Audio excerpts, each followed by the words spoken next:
بسم اللہ الرحمن الرحیم۔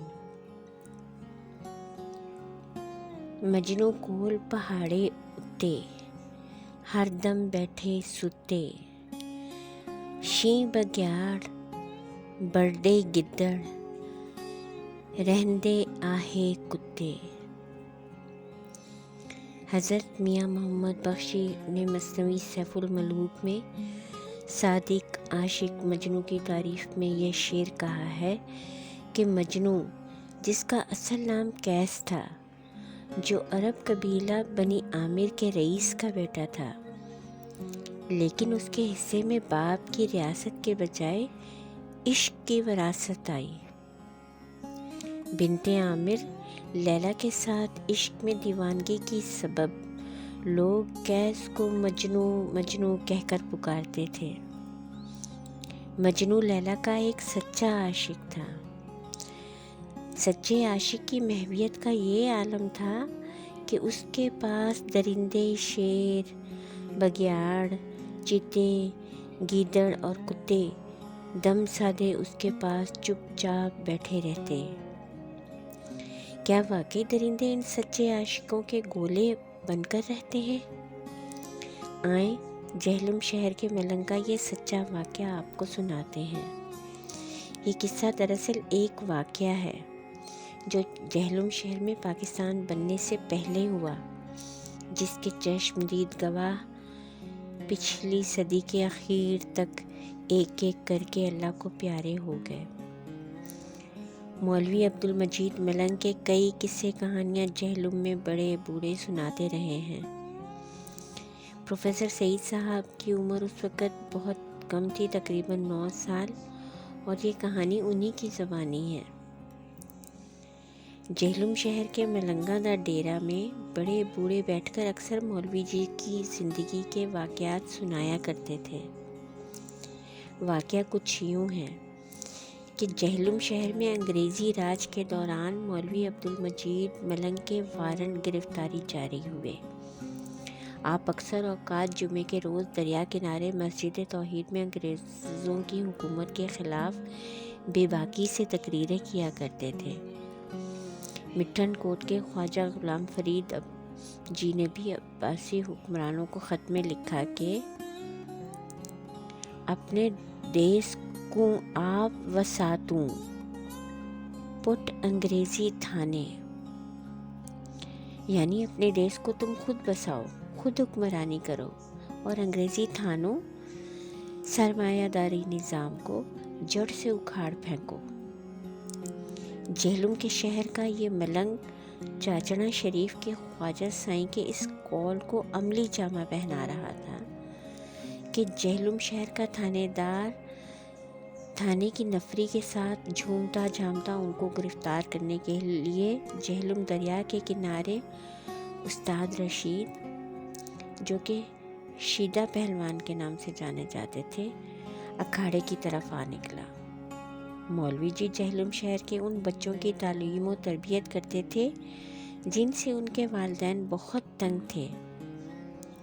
اکثر مائیں تلخی میں آ کر اولاد کے لیے اس طرح کے جملے بولتیں: چنگا سی جے ایس بچے نی تھاں میں بٹا جمی چھوڑنی، لون مرچاں کٹنے نی کم تاں آمدہ۔ اچھا تھا میں اس بچے کو جنم دینے کے بجائے گول پتھر کو جنم دے دیتی، کم از کم نمک مرچ پیسنے کے کام تو آتا۔ آپ عبدالمجید ملنگ صاحب ان بگڑے بچوں کو شیدہ پہلوان کے اکھاڑے میں لے آتے، اچھی طرح ورزش کرواتے، پھر دریا میں تیراکی کرنا سکھاتے، پھر مدرسے میں لے جا کر دینی و دنیاوی تعلیم کے زیور سے آراستہ کرتے تاکہ جسم و دماغ کو تندرست رکھا جا سکے۔ یہ قرآنی فلسفہ حیات ہے جس میں کام کاج کرنے کے لیے صحت مند جسم اور علم حاصل کرنے کے لیے صحت مند دماغ دونوں کی اہمیت پر زور دیا گیا ہے۔ حصول علم کی اس وقت افادیت ہوتی ہے جب ساتھ تربیت بھی کی جائے۔